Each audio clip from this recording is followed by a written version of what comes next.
所以就大家跟我开玩笑说的，花了个嘛。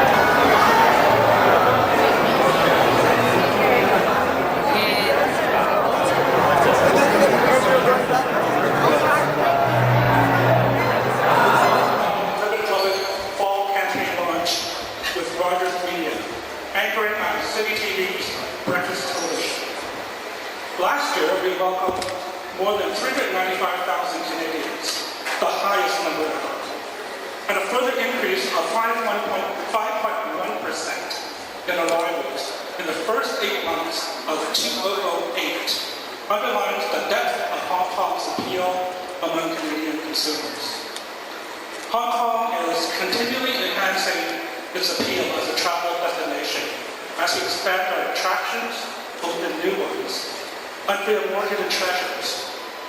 After hosting the Olympic Equestrian Games, the Hong Kong Halloween Trees is our newest initiative. It's a 38-day event with a wide range of fun activities that actually kicked off on September 26th.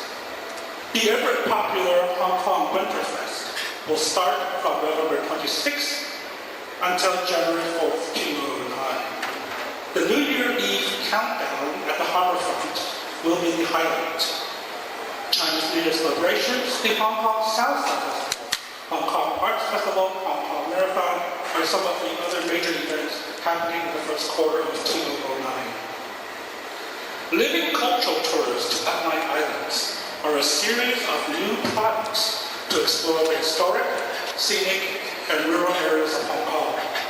New and expected hotel properties are adding to our supply list continuously. Moving forward, we will continue with our Hong Kong Live It, Love It marketing platform to highlight Hong Kong's living culture. Trade partners, we invite you to intensify Hong Kong's appeal by introducing specialty itineraries to the ever more discerning segments of travelers. As our fall campaign on City TV's Breakfast TV, it actually kick-started on September 15th with a mix of brand and promo spots on Omni 1, Omni 2, City TV, and CP24. Maybe some of you already caught some of those promo spots, hopefully. The Hong Kong features will be aired on BT every morning from October 6th to 10th. There is also a print ad in the claims encouraging readers to watch BT. And visit Hong Kong's microsite at www.citytv.com for a chance, of course, to win a trip of a lifetime to Hong Kong. Return flights provided by Cathay Pacific Airways and accommodation provided by Other Plaza Metropolis Hotel. Without further ado, I'd like to introduce all of you to Frankie from BT, who just returned from Hong Kong Monday evening. So let's see how his jet lag is. Frankie, over to you. Thank you very much. Jet lag. Well, when you work on breakfast television, you are jet lagged every day. That is the one thing. Hong Kong, what a city, and kind of appropriate for me because on breakfast television, I'm a weather guy. Well, the first day when I got into Hong Kong, a typhoon hit. But I'll tell you, Hong Kong in style revived so quickly and went through that night. This first picture was 6 hours right after the typhoon. And in terms of the typhoon as well, that was Victoria Peak. This is bamboo scaffolding. And many scaffolding here in Toronto is built with integrity, but in Hong Kong, not even the bamboo scaffolding will fall over during a typhoon number 8. This is a city that grabbed my heart, grabbed my attention, and really interested me the entire way. In terms of my wife, I went shopping with her, and yeah, Hong Kong's not the best if you're a male out there and you're traveling with your wife, because Prada is very expensive, and Prada is not on every corner, it's also on every corner of the airport traveling in and traveling out. it was very easy for me to get rid of my Hong Kong dollars. But in terms of a city of 7.5 million people, I'm amazed how fast it moves in terms of transit, and also how fast and how beautiful it can be. This is an evening, just one evening where we're actually at Haagen-Dazs, the whole things. Truly, east meets west in Hong Kong, because there's Haagen-Dazs wherever you want to go, and Starbucks as well. Starbucks is pretty prevalent there. This is on Temple Street. Temple Street is a street where you can see fortune tellers, where there's a little bit of the old world blended in with the new world, and truly it was an evening where we had a lot of fun. But this is an evening where things kind of grew. This is my cameraman Alfie, and I'll tell you, doesn't he look good? We went to Sam's Tailors. We're going to go to Hong Kong. Some of the custom tailors is what it's all about. Sam is an international celebrity. He's made suits for everybody from George Bush to John Cretchen to Ben Mulrooney to Avril Lavigne, and he also gives you a beer after you buy a suit. So he's a guy after my own heart. I'm also known as Frankie Flowers. In terms of cultural experiences, there's every market. There's a jade market, there's a ladies market, and this is the flower market. And the flower market is one that grabbed my attention because right in the center of an urban place that has the highest density of skyscrapers in the entire world, I could find a little bit of paradise. And really, paradise was everywhere. There was even an aviary built in the center of the city by Hong Kong, by the Jockey Club. And it was beautiful. In terms of cultural aspects, this is Hong Kong, put on by Hong Kong Tourism Board, a little bit of Tai Chi with a Tai Chi master.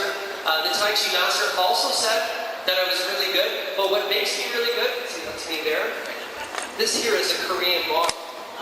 Kind of grabbed my attention a little bit.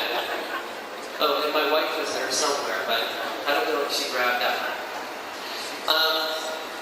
This is the fishing village, and what was interesting about the fishing village, about 3 days before this, the water levels due to the typhoon were above the stilts, but the city got right back to life. Not only the city, but the countryside.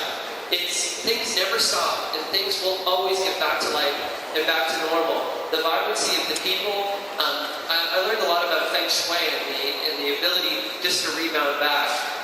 Dry fish. In terms of diversity of food, 10,000 restaurants in Hong Kong, but even outside of the city as well.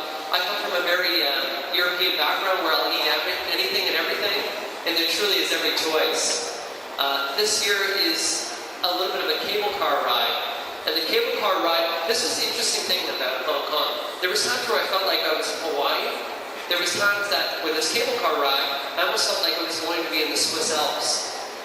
There was a little bit of everything where at many times, because of jet lag, I really didn't know where I was. And Hong Kong always tended to surprise me, where I thought of neon lights and bright urban city in the fast-paced world, but then I go on a beautiful cable car ride, or I go to a countryside park on the eastern, in the new territories, and I also noticed that they're very much like Canadians in terms of boating, in terms of enjoying life as well. In terms of food, there's every taste. I said that, 10,000. This is a seafood restaurant where not only can you see the fish, you can pick the fish, and also eat it right there. The fish came from around the world. So at the same time where you can get food that's fresh from around the world is everywhere. In terms of the clams, there were some jumbo clams. And this is my final picture. The reason why I have to end with this, Alfie is my camera operator. Alfie, I went with my wife and Alfie.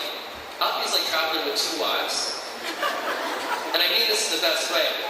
Alfie is the most particular person in terms of food. He was really worried about what there was to eat. In Hong Kong, it doesn't matter what your taste is. You can like Chinese, Spanish, Italian, or American. This is at the Intercontinental Hotel for high tea. We were with Michael at the time. This is not only the best burger, but the biggest burger that we ever had. And that's kind of the way to sum up Hong Kong. It's huge. It satisfies you. It tastes great. It feels great. But the jet lag can hurt your tummy when you get home.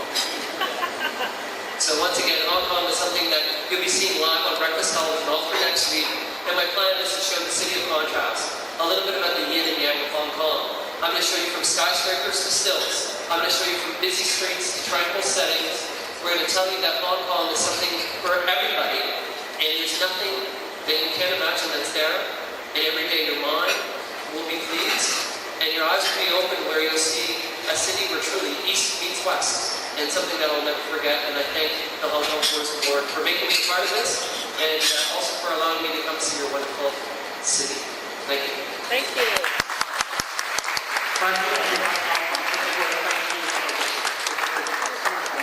Please stay with me for a couple of moments. Ladies and gentlemen, I'm going to take just a few minutes of your time to present the rest of the campaign components. Moving forward, if you haven't seen the TV promo spots or the HKTV commercial, you'll have a chance to see it right now. So let's go to the video. This fall, watch BT and you can discover the future of East and West in thrilling Hong Kong. October 6th to 10th, catch BT's Right Virgin in Hong Kong. Discover private apartments, serene temples, eclectic nightlife, and more. If you answer the BT question, you and a friend could win a trip of a lifetime to Hong Kong. Submit your answer at the Hong Kong microsite at citytv.com. From Cathay Pacific Airways, BT, the Harbor Plaza Metropolis Hotel, and the Hong Kong Tourism Board. Hong Kong, live it, love it.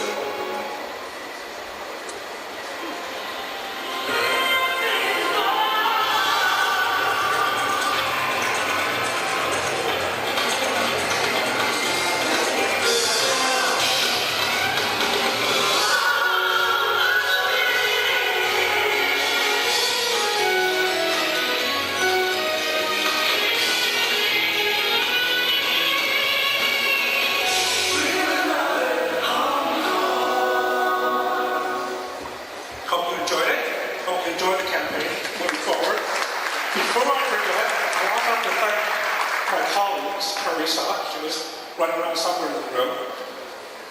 There she is. Another member of the team is actually away, probably no Betty, because she's actually in Hong Kong right now. Got so many projects back to back. She's actually in Hong Kong with the group. And we have a new cast member. You met at reception. His name is Alan. So we are growing in size to make a bigger presence. And this time I'd like to propose a toast. And may I have YC Chen, Deputy Director of the Hong Kong ATO, join me, and also Mr. Ross Carmen from Cathay Pacific. Frankie.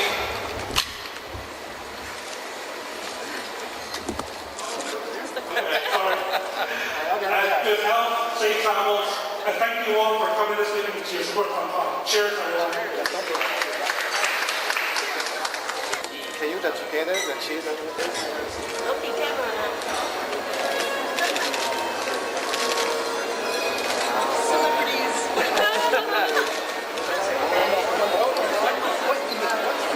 Yes, enjoy the rest of the evening. Thank you. And I would like to toast to Michael because he's just been appointed the director for Canada